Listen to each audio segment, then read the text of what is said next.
We're gonna go ahead and just get started. This is Wisdom from the Field, which is a webinar from Lifelong Learning at Virginia Theological Seminary. We're here being recorded as well, so for folks who signed up and couldn't attend today, everybody will get an email with the recording. So if you have to pop off, not to worry, you will get an email with the recording sent out soon. All right. You ready for introductions, Keith? Ready. All right. So I'm Sarah Bentley Allred. I am on staff with the Department for Lifelong Learning at VTS. I primarily work with Building Faith, which is one of our offerings. And I'm here with Keith and Boykin, who will introduce themselves after our Bible passage. So this is a reading from Genesis. So I invite you into a moment of reflection and scripture reading. On the seventh day, God finished the work that God had done, and God rested on the seventh day from all the work God had done. So God blessed the seventh day and hallowed it, because on it God rested from all the work that God had done in creation.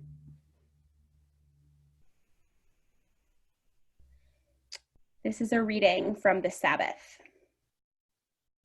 There is a realm of time where the goal is not to have, but to be, not to own, but to give, not to control, but to share, not to subdue, but to be in accord. So we welcome you to a conversation about rest and Sabbath and Sabbatical. As I said, I'm Sarah Bentley Allred with the Department of Lifelong Learning at VTS. And these are our presenters for today, Keith and Boykin, if you want to go ahead and introduce yourselves. Sure. Hi, everybody. I just had a moment of Zen there amidst this busy day at church with those readings. So thank you, Sarah. You read them so contemplatively. I'm Keith Anderson, and I'm the pastor at Upper Dublin Lutheran Church in Ambler, Pennsylvania, just north of Philly. And I'm associate for digital content at Lifelong Learning as well, so wear a couple different hats. And I'm here on this webinar in particular because I just completed a Lilly-funded sabbatical project this summer. So I'll be talking about that, and had a sabbatical 11 years ago, a very different kind of sabbatical, and I'll be talking about both of those today.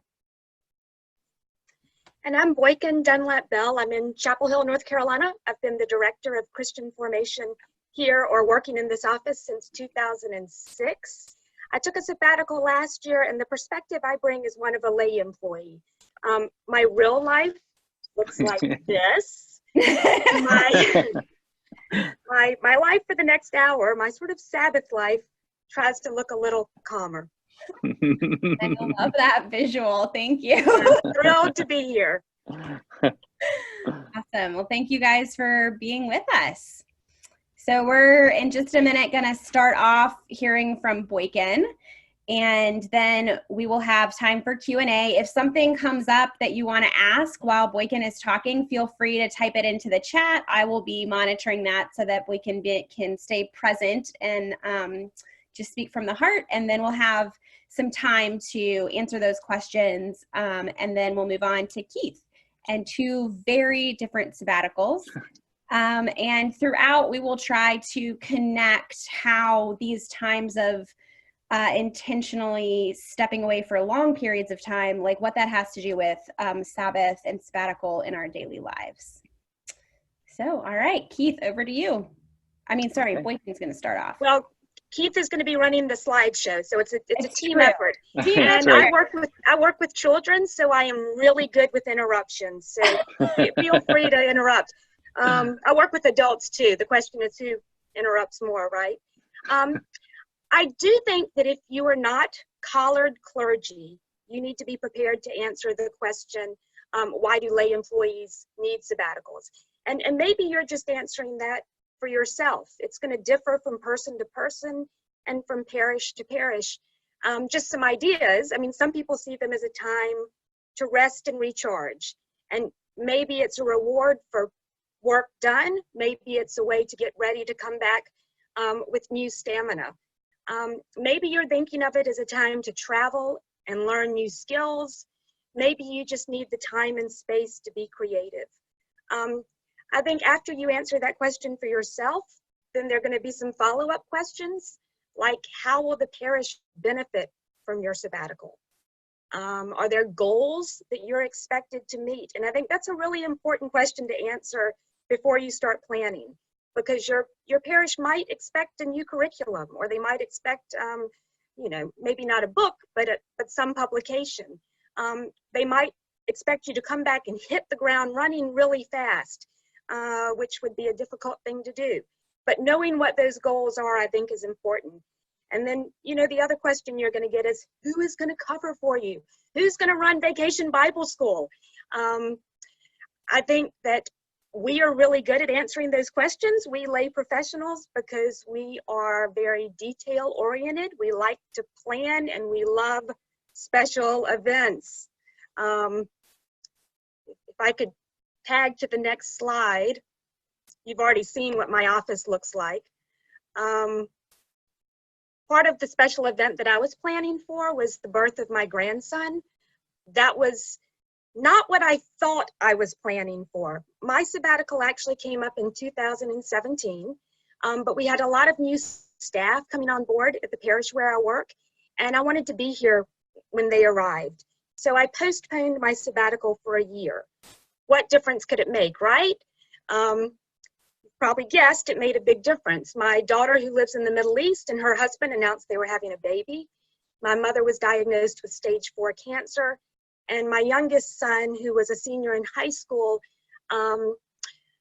sort of went off the rails, honestly. He started talking about dropping out of school. If he didn't drop out, we were scared he was going to fail out. So a lot of family crises, a lot of joy, but a lot of emergencies were hitting all at the same time.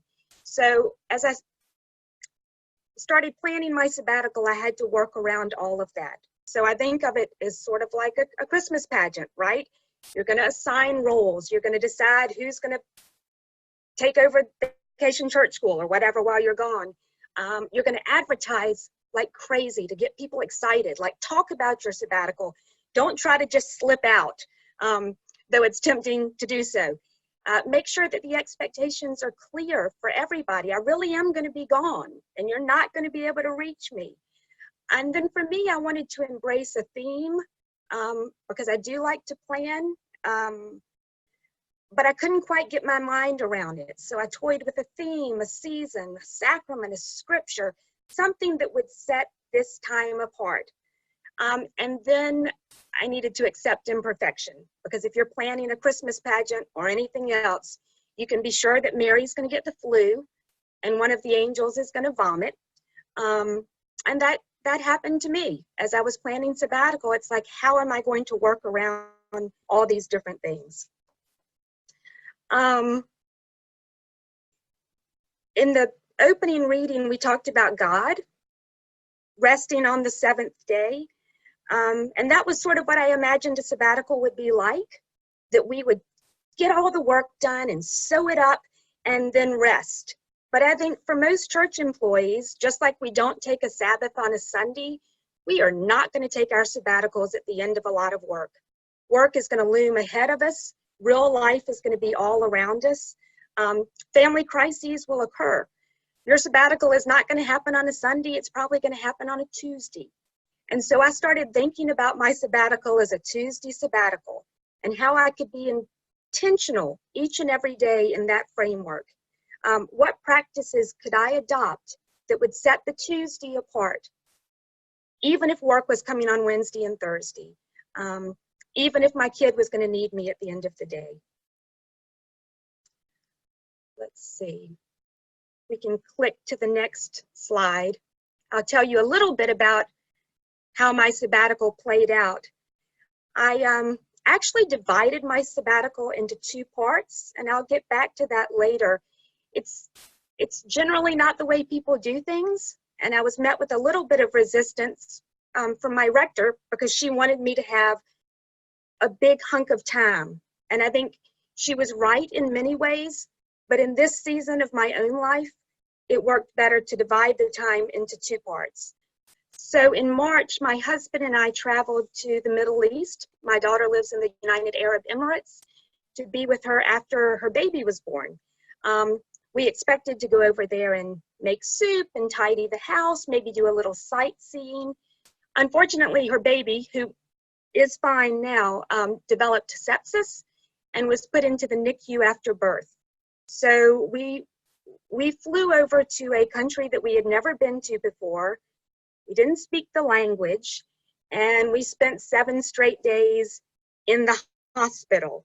So I've got a picture here of the prayer rug and Quran that were in the hospital room, you know, sort of like you might find a Bible in a hotel room in the United States. You've got a prayer rug and a Quran. And before I left, a friend from church had said, you know, you might want to pray the hours. Every time you hear the call to prayer, why don't you read your own prayers, read your own Episcopal prayers? And I did that. I took a little book called Hour by Hour, which has morning, noon, evening, and Compline prayers. And then I just added a 5th on my own. But every time I heard the call to prayer, whether I was in the hospital or in a taxi cab, I would pull out that little book and pray. And that gave a rhythm to an otherwise really confusing time for me. That was sort of part of the Tuesday sabbatical. We could go to the next slide. This is still in the United Arab Emirates. Even if your sabbatical isn't perfect, God is going to surprise you. I certainly found that. Then I had to decide what to do with the surprises that I discovered and which practices I was going to continue into my real life.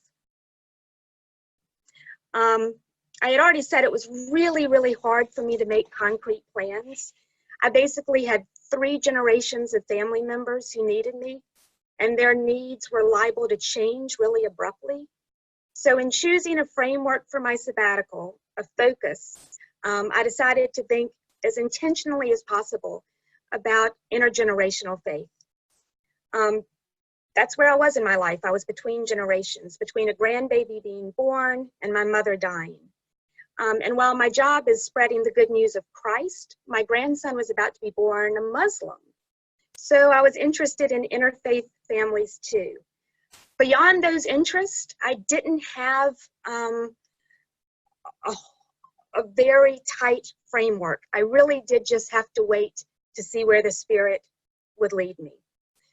My world had been completely turned upside down by my mother's diagnosis, by my grandbaby being in the NICU, and by being in a foreign land.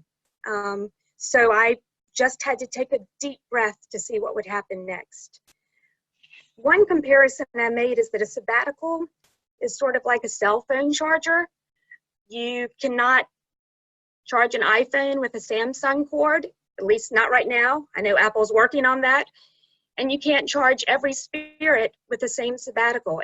And the perfect sabbatical or the most imperfect sabbatical for you may change year to year. And so the sabbatical that you plan may be unorthodox.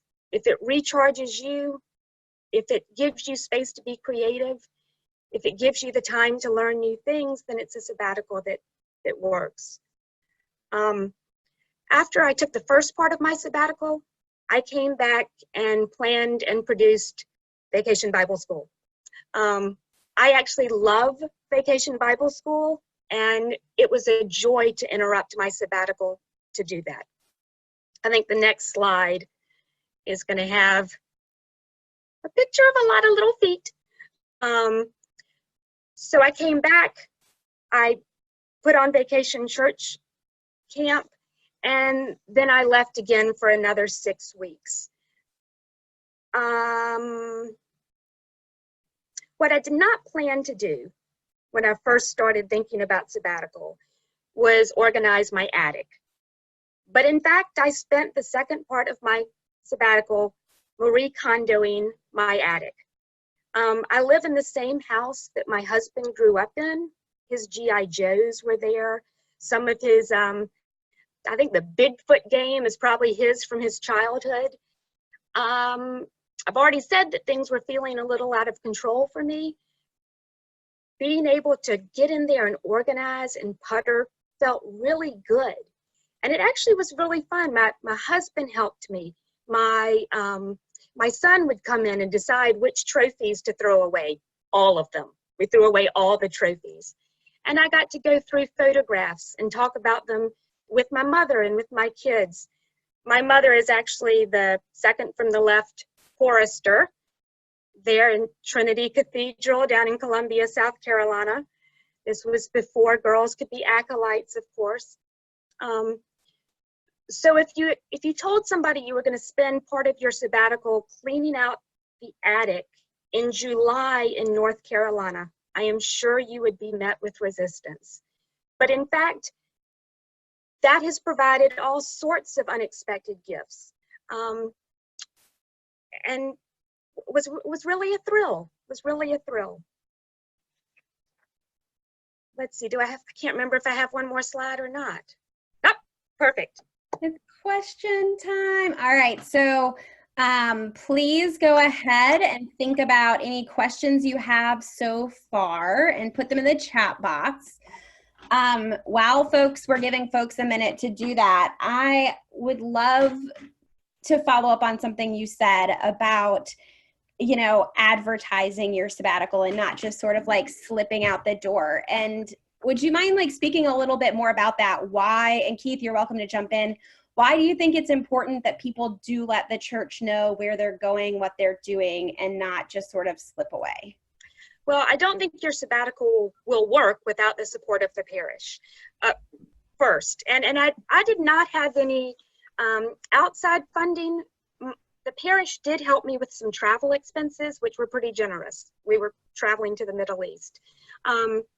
My rector told me that I did not owe the parish any product at the end of the sabbatical. I had just written some meditations for Episcopal Relief and Development, and one of them was about interfaith families.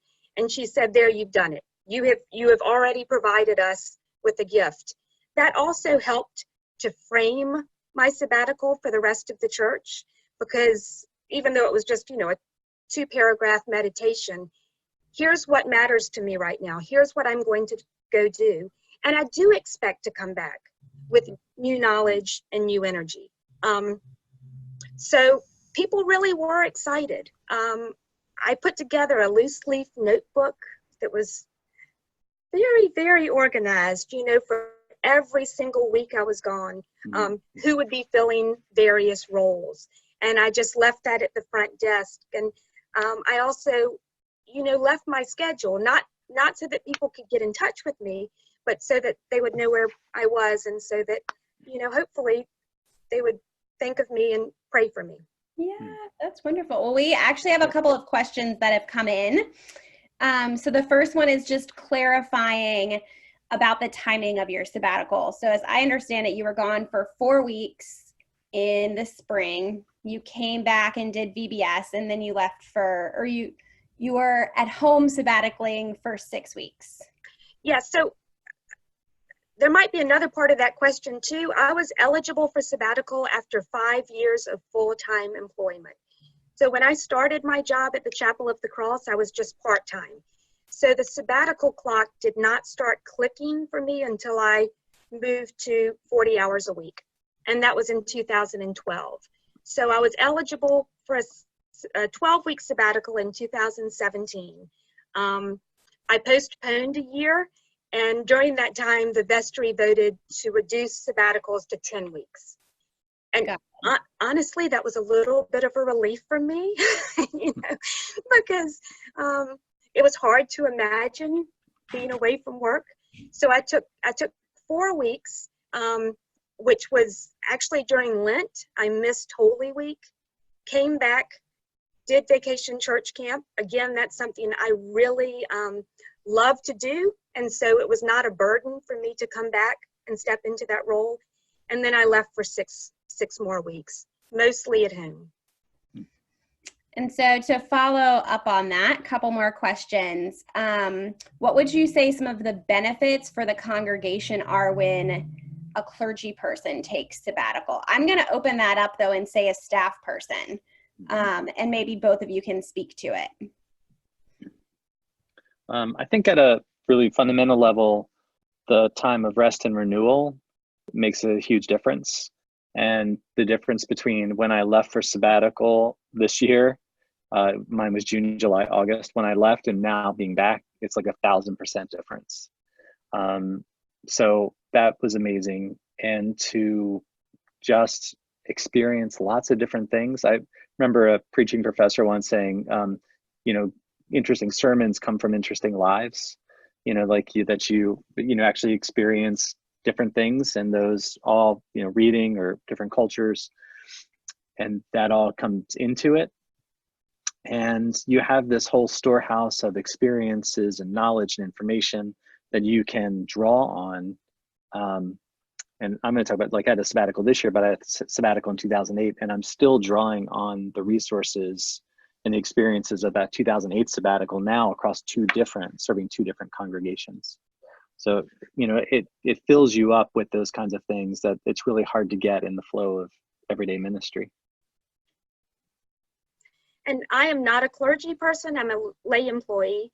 I think a new perspective was the biggest gift I brought back also. Just like I said, you can't use a Samsung cord to charge an iPhone. There's some sabbaticals I was pretty sure wouldn't work for me. I'm a little revved up. I can't, a quiet retreat just wouldn't have fed me. It might have been good for me, but it wouldn't have fed me. I needed to do something that was pretty active. But I still was in a position where I had to look at things differently, and I was able to come back to work with a really different viewpoint. Well, and I think we talked a little bit when the three of us met before this webinar, sort of about the gift of time that is a little bit less pressured, and where you have time to more putter around. And so there's a luxury in having time to do these things that is such a gift, and really filling in and of itself, I think. And that you can create that for yourself in an afternoon or in an hour by setting a timer. So that's. I did ask that. I work with children and adults, but the Children and Family Ministry Committee at this parish is very active. And so I did ask them, what are you hoping I bring back? I'm not going to commit to it, because I don't know what's going to happen, but what do you hope that the parish will receive from my sabbatical? And they tended to think they didn't want a product, but the same sort of thing, time for me to rest, time for me to recharge. I didn't feel like I was on low battery mode before I left, but I definitely felt recharged when I returned. And one clarifying question that's come in, sabbatical is in addition to regular vacation time. That is my understanding. Is that how it worked for both of you? Yeah, for us, we have a little 2-page sabbatical policy. And I think part of the vacation, maybe a couple of weeks of the vacation time, goes into the sabbatical. So kind of church covers 10, and then 2 come from my vacation time. Okay. So this one's for Boykin. I'm going to do maybe 2 more, and then we might have to save some for the next round. So Boykin, it sounds like you did a great job of establishing some expectations in advance. How did your parish and the families in particular respond when you returned? Well, I returned as everybody else was returning. I took my second part at the end of the summer. And so we all sort of came back at the same time. And even people who were wildly excited in my sabbatical, 3 months earlier, were just as excited about their own summers. And really, it's sort of just organically slid back in. I did not do any sort of presentation. I really, in some ways, this is wrapping up my sabbatical. One reason I was excited to participate is because I could reflect back on what happened a year ago. But there was not any debriefing required when I got back. I sort of just melted back into the parish.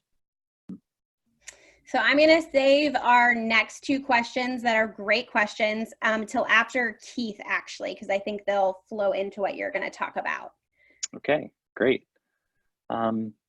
So I have a couple sabbatical experiences to share. This past summer, I had a sabbatical experience in June, July, and August. At my current congregation, the policy is you get a 3-month sabbatical after 7 years, and I was due for that this past summer. And knowing that, I applied for a Lilly Endowment Clergy Renewal Program grant, which there are grants up to $50,000 for clergy to fund the sabbatical projects.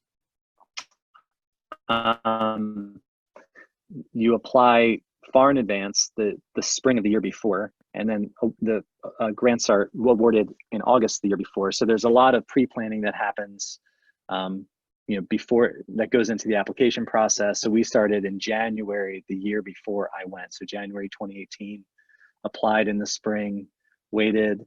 We did receive the grant, which we were notified of in August, and then we took sabbatical. That was last year, and then took sabbatical this summer. So it's a project we'd been thinking about and fleshing out for a long time.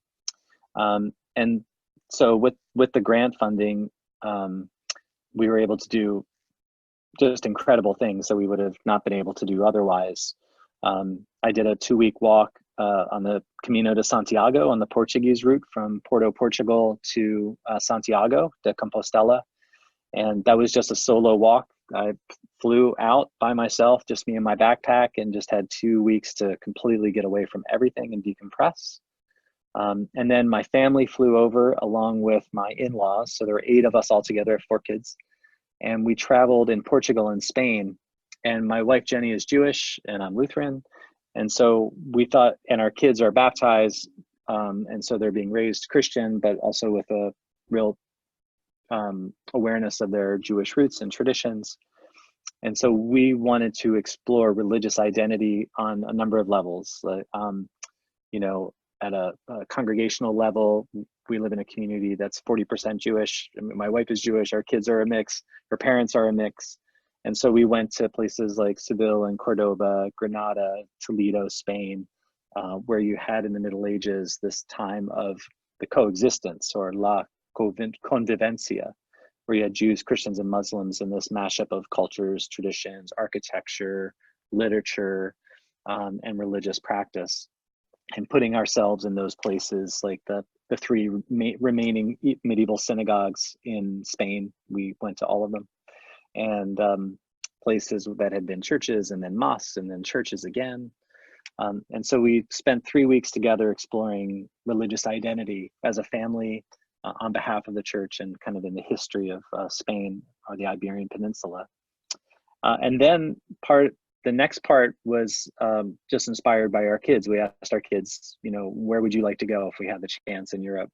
And they said Rome, Venice, and Paris. And that's what we did. We literally wrote that into the grant and said, we asked our kids, we were on the ride home from Christmas break, and we said, where would you like to go? And then they were texting us their answers, of course, in the car while we were all sitting there together. And so we said, well, let's do the religious identity piece, and then let's just experience those things together. And so the kids really led that part of it. So we did 3 weeks in Italy and France, and then we did 4 weeks. We came back to Canada, to Jenny's parents' cottage, and we crashed for a good 7 or 10 days after all that travel. And then we just had time to be at the lake and be with family, and not be in a hurry to get anywhere or see anything. So it was an incredible experience trying to think about how to put together a sabbatical plan. And the best resources were people who had received those grants before. And I remember one of the best advice I got on sabbatical planning was from a local pastor here. And he said, there are lots of threads in this plan. He said, pull on the threads, pull hard on the threads and see how they connect. Or, another way to say it was really dive deep on that. So your family, your kids want to do this, like dive deep on the family aspect of that, dive deep on the religious identity side of that. So whether it's that the kids wanted to go to these places and that's why you want to go, say that and talk about that. and talk about your congregation and where it's located and what your ministry aspirations are and what you've already done, and go deep with that. And so we spent a lot of time mulling, and it's a huge document that you have to submit for the program. And we were delighted. Lost my AirPod. We're delighted to have been able to do that. And I think we're still processing, because I've only been back about 6 weeks. We're still processing what that experience has meant for us and how that has shaped us. And we were talking about advertising before, and one of the ways that I had advertised with the congregation and beyond the congregation about the sabbatical was to create a website for it, just Squarespace. And I got the domain, and it was a drag and drop platform, pretty easy to use. And I created a website where I could put information about the program. And if you go there, you can see the entire essay that we wrote for the application that explains all the different things that we did. And then captured a lot of walking the Camino and updates. And there's a blog on there that I've done a little bit of and want to do more of now that I'm kind of back and have some more perspective. Before I left, I met with a lot of our committees like worship and music and Christian education to say, these are the themes of my sabbatical. And, please consider while I'm gone thinking about worship and who the guest preachers are that might connect with that, and music that we do. And Vacation Bible School kind of had a Journey with Jesus theme on one of the sessions that connected with my sabbatical. In the narthex, we got a huge map of Europe, and we did the pins and the string, and we kind of mapped out where we would be, and we had a very specific itinerary for each day where we would be on the map. And even with all of that, it was not until like the last month that people were like, "You're going away this summer, right? When are you going?" I was like, "Oh my gosh, I've been advertising it for like 8 months." Yeah, so, you can't over communicate, really. You can't. Apparently, you can't, even when you're going away for 3 months and you've got a grant and all that stuff. So that was pretty funny for all the groundwork, but it did get the congregation excited. And before I left, I did a big Camino night where I talked about walking the Camino and what I thought that was going to be. And people were really excited to come to that and kind of wish me off, and had a number of experiences where people prayed for me or did a blessing for me, or like a Godspeed and sending for me for that time, which was really moving. And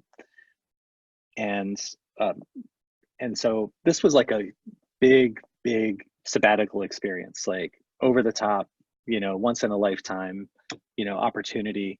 Our kids were all at ages 16, 13, and 10-year-old twins.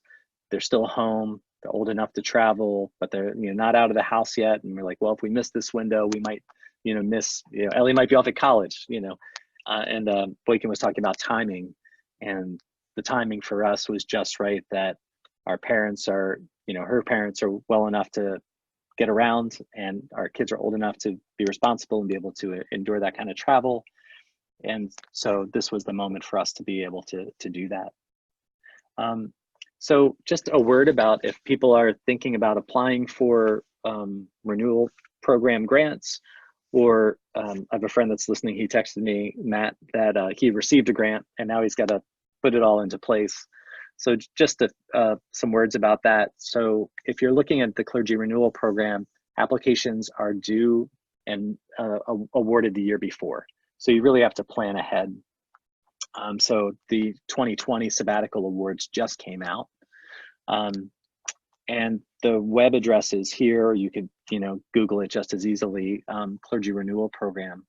And, even if you don't apply for the grant, you don't have that kind of time, because it takes a lot of time to do that application and then execute it.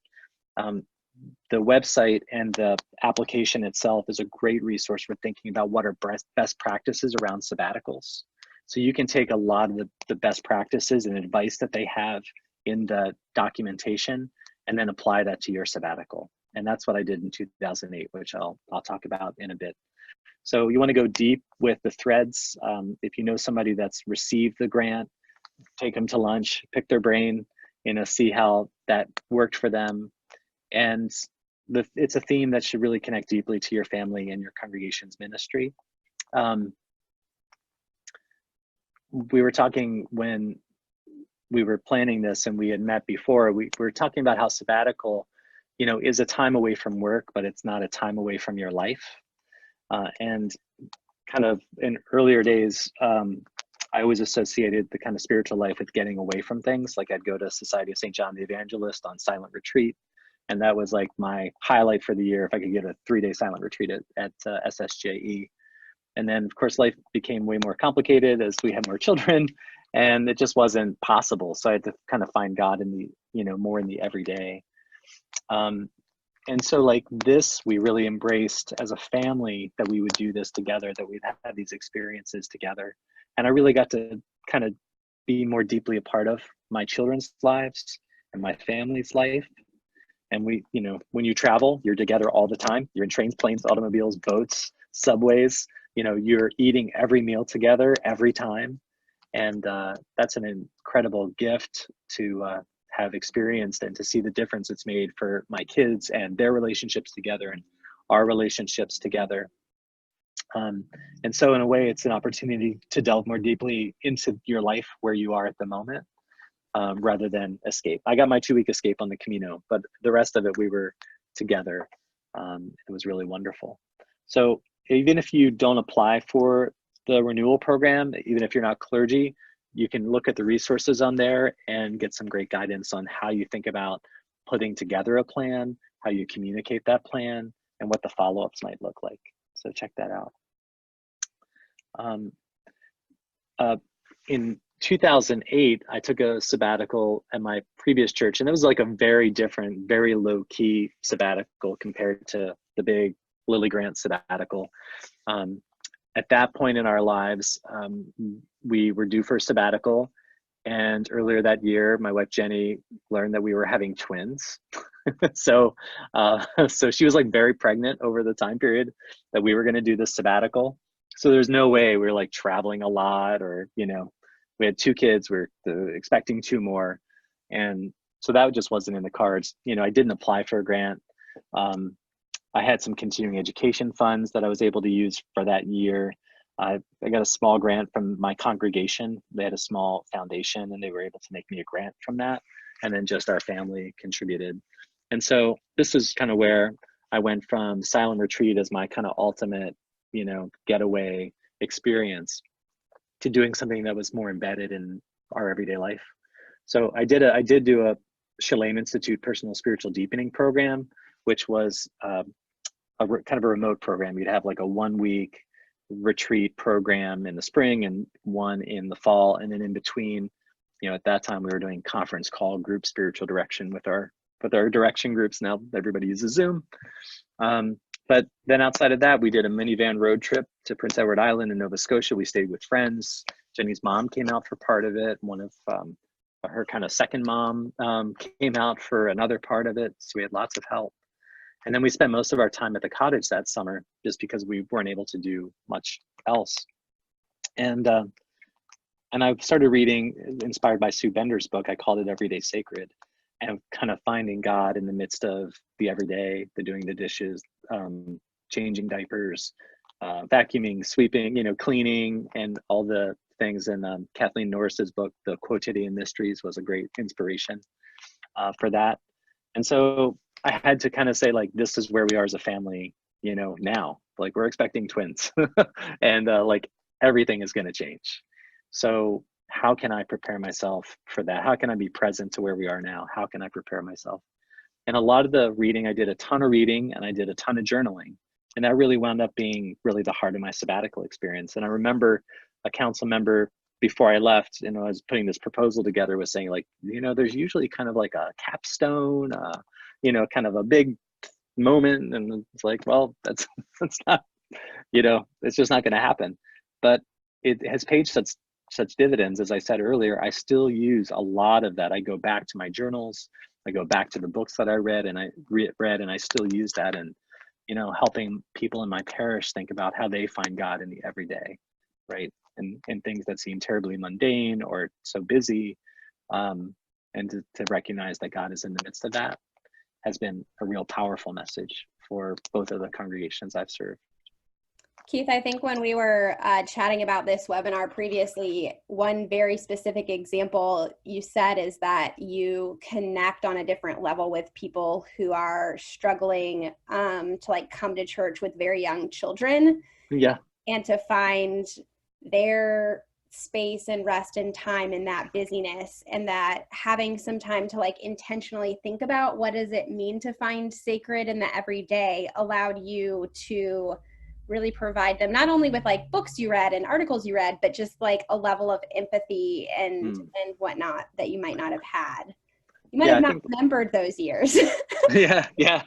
Like, I think there's part of it that a lot of it was just naming those things as holy and sacred, because they don't feel that way when you're doing them. And, you know, it's a time of life where a lot of people feel like guilty that, you know, I should be doing more.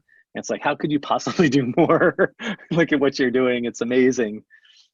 So yeah, I think, I mean, with my own personal experience, but then kind of bringing that lens to it was just a lot of what I've sort of called along the way, just naming things holy for people. And it's a huge relief. Like, oh gosh, right.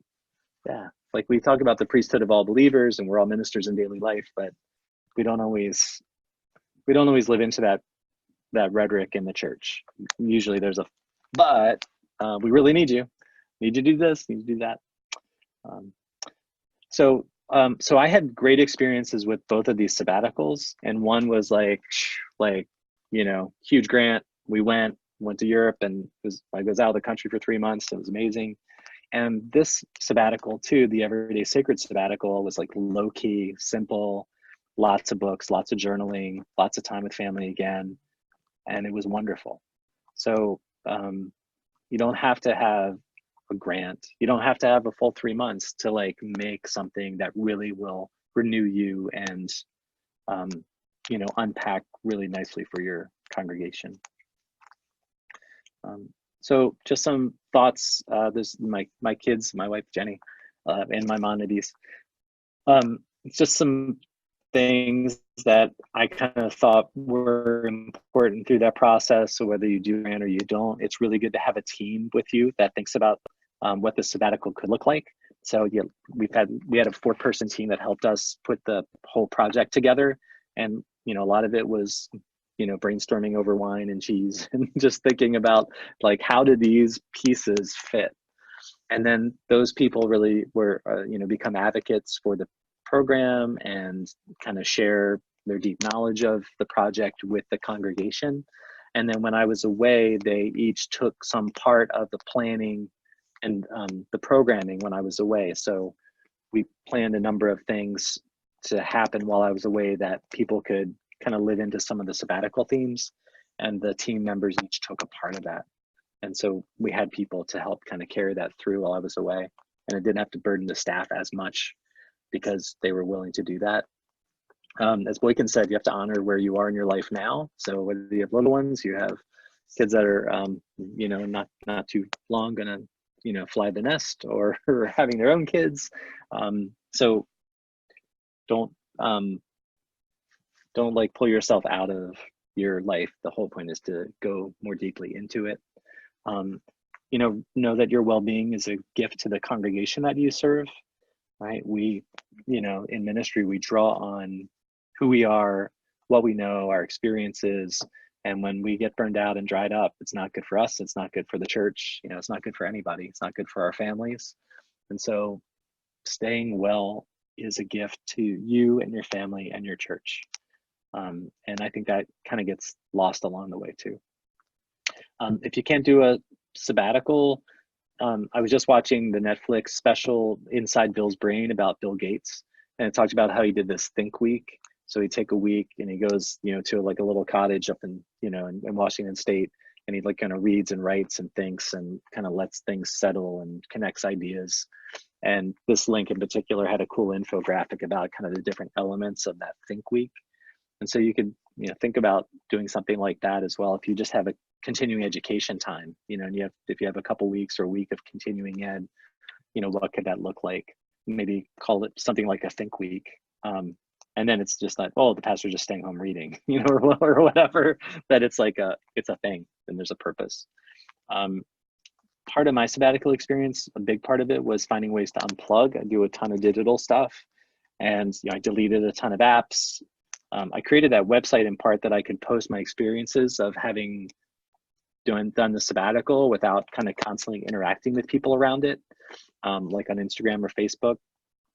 And so I kind of created a buffer in a way, like kind of a digital buffer. And it's been 6 weeks since I've come back, and I'm still kind of holding on to that a little bit. I haven't put Facebook back on my phone yet, or Twitter.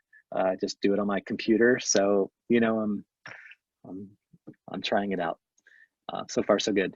And then I think sabbatical experiences take time to unpack and process. So,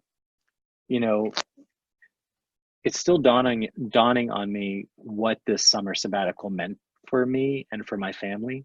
And it's going to take a long time to unpack it and connect all the dots, because it was a lot. And I'm using different opportunities to share that experience. So as Boykin said, like, this is one example. I did Remember the Sabbath with confirmation class, and I talked about, my sabbatical and my Sabbath. I did a Camino night coming home of kind of like what my experience was like, and we had a great turnout for that on Sunday night.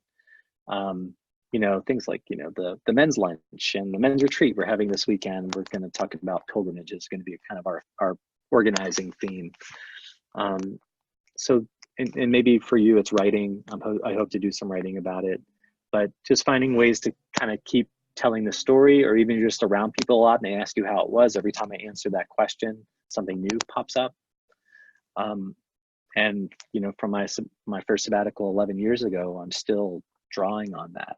So sabbaticals really have a long life in terms of how they shape you, and kind of teasing out the different experiences and the different elements. And I've really only begun to scratch the surface. Awesome. Thank Can you. I just jump in and say that's one of my favorite things that's been said all day, is that the sabbatical takes a long time to unpack. And even though I kept stressing that my parish did not require a product, there have been some programs that have come directly from my sabbatical, and I don't need to speak to them because we're running out of time. But I wasn't sure what they would be before I left. They unfolded later. So I do just love that. It takes a long time to unpack and digest everything. Thank you. And it seems like what I've heard from you guys is it takes a long time to unpack personally and with your congregation. So you see the fruits in these programs that you're doing at church, as well as sort of in your own Sabbath practices. And so we did have a question, and please write in if you have other questions, but we did have a couple that I wanted to get to. I think we've sort of touched on the difference between Keith's 2 sabbaticals, which was one question.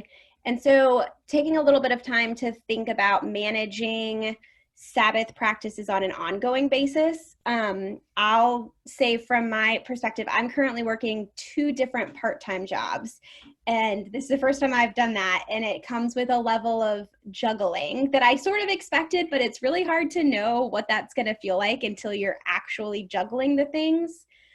And so Sabbath practices have kind of become even more important, because I need to make sure that that time is set aside on my personal calendar and on both of the other job calendars. So there has been a new level of intentionality that I needed to take. And one thing that for me personally is really renewing is to make sure that Sunday afternoon is blocked off on my calendar. So I do children's ministry, but not youth ministry. So I don't have youth group.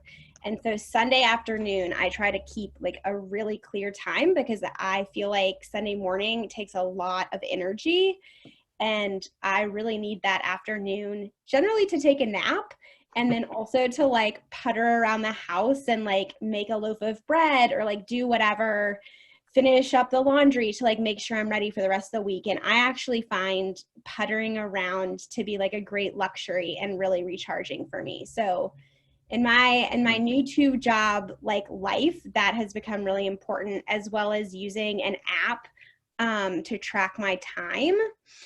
I use the app called Toggle, and that has been super helpful. And then also like being really clear with people what days I work, what jobs has been helpful. So I'm at the church on Sunday, Tuesday, Wednesday, and Keith and I work together on building faith. And he knows that like a lot of times if you email me on like Tuesday, I don't get back to you till Thursday because I'm at my other job.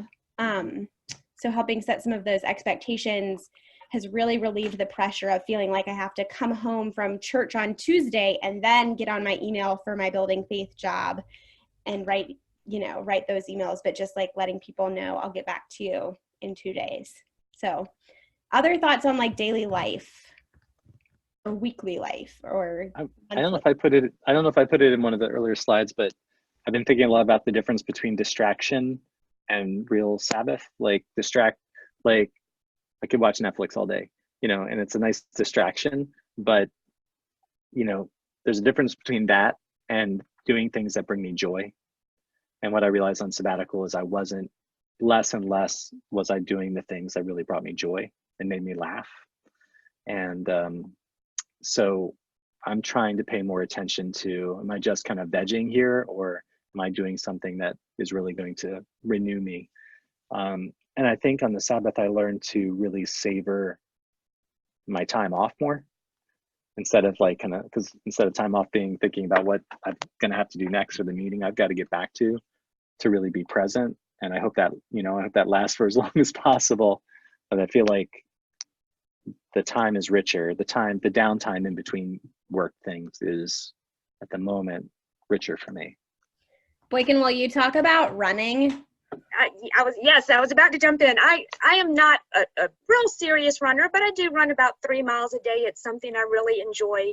And I found on sabbatical that I could run a little longer. I could, run the trails instead of the neighborhood streets. And that's something that I've held over for 3 of my work days. It really doesn't matter whether I get here at 9 or 9:45. I can take a long run on those days. And I've started doing that without feeling guilty. I think that the congregation gets a more creative worker. So that's one thing that's held over. I think also just being intentional about little things like supper. When I was cleaning out my mother's stuff, she gave me all of her old Bon Appetit magazines. I mean, some of them go back 15 years. And since then, I've been cooking meals from those magazines, which is a little like having a conversation with my mother. And remember, I was thinking about sort of interfaith and intergenerational families. My family, we're all Episcopalians, but cooking those recipes has brought me such joy. And that's a direct gift from the second part of my sabbatical. And it's something that doesn't take that much more time, but I make the extra 20 minutes. I love that. If anybody else has a question, we're just going to wait another minute and then we're going to get to a few resources just to see if somebody else has a question. And while we're waiting to see if anybody else has a question, could either of you speak to the way that your congregations grew or have grown from your observations of Sabbath, or how has your congregation stepped up, taken on different things because you were absent? Can I just actually jump in on this first?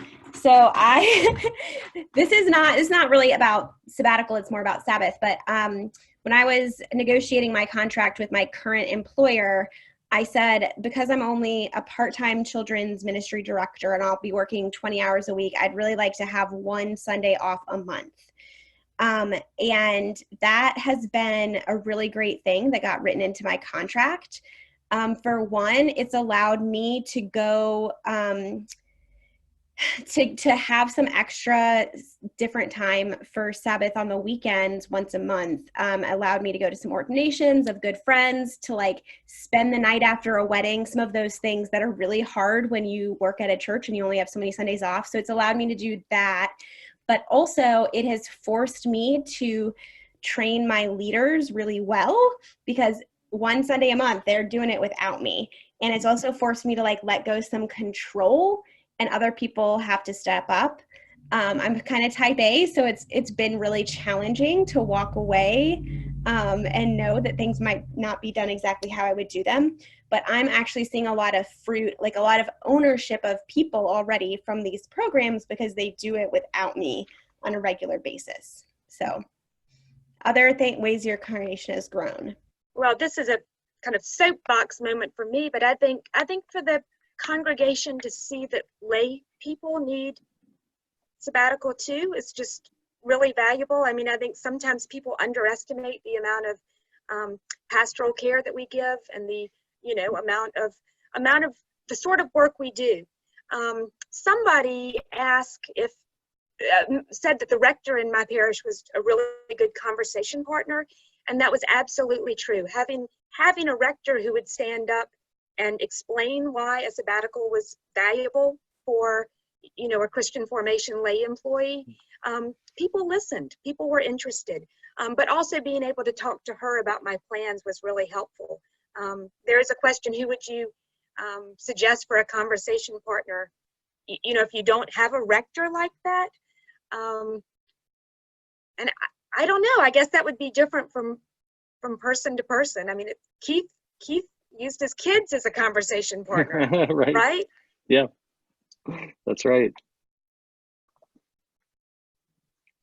Yeah, Keith, who else would you use as a conversation partner? I would imagine that there might be somebody in the parish, even if it's not the rector, that could be a conversation partner. And if that wouldn't seem like a healthy dynamic, perhaps a colleague, or maybe you could just email Boykin.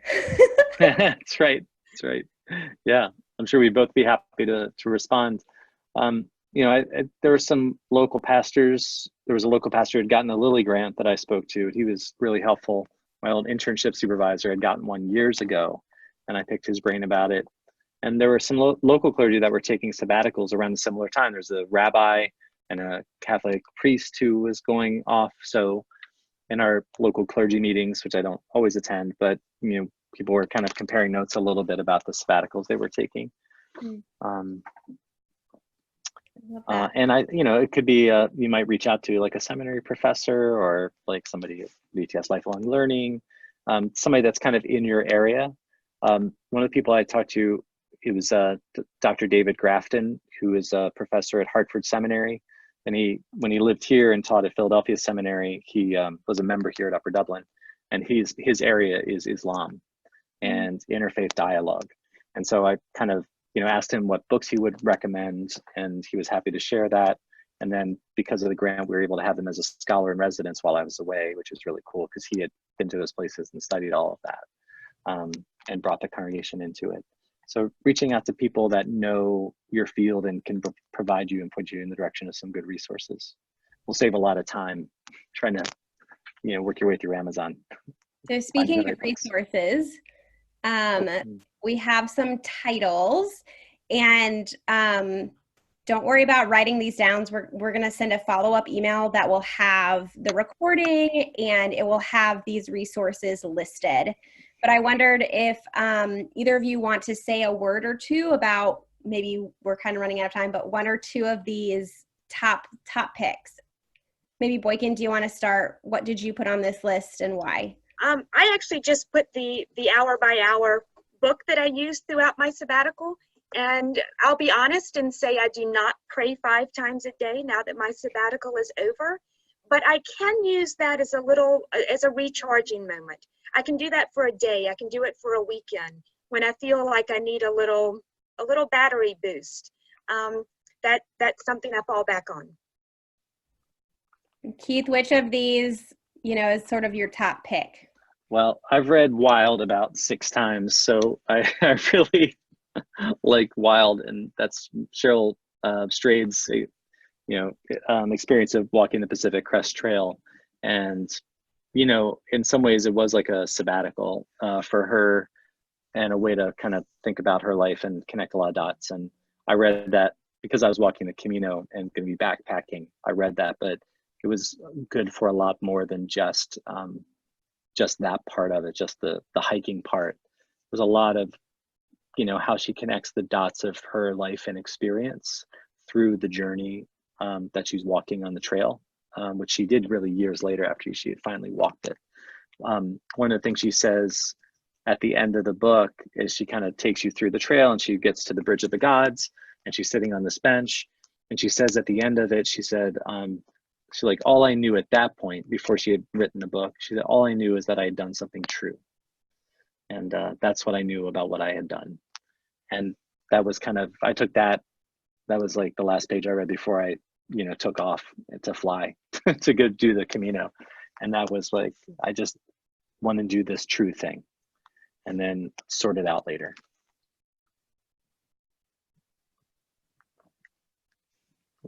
Sorry, still muted. Thank you both so much. We have a question about Keith. Would you be willing to share some books regarding interfaith readings? And Boykin, you might have some as well, because both of you sort of touched on that. So yes, I will get those titles from them, and we'll make sure that that goes out as well. And if you haven't read the new Barbara Brown Taylor about holy envy, it's not a resource in quite the way you're speaking of, but we're actually using it in a Bible study right now, and that's a sort of direct result of my sabbatical. We're reading a chapter each week alongside the upcoming gospel, with the idea that Brown Taylor suggests that studying other religions can actually make us better Christians. So it's a lot of fun, and that's one of the products that I wouldn't have expected a year ago that has come out of my sabbatical. That's awesome. Well, we would like to be in further conversation with all of you. We hope to see you back here next month. We will have another webinar.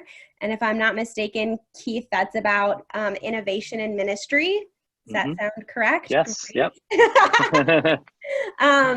So we look forward to seeing you guys. Thank you for your time. And we will follow up in a couple of days with this recording and these resources. So I'm going to sign off, and grateful for all of you. Thanks. Thank you. Thank you. Bye. Bye.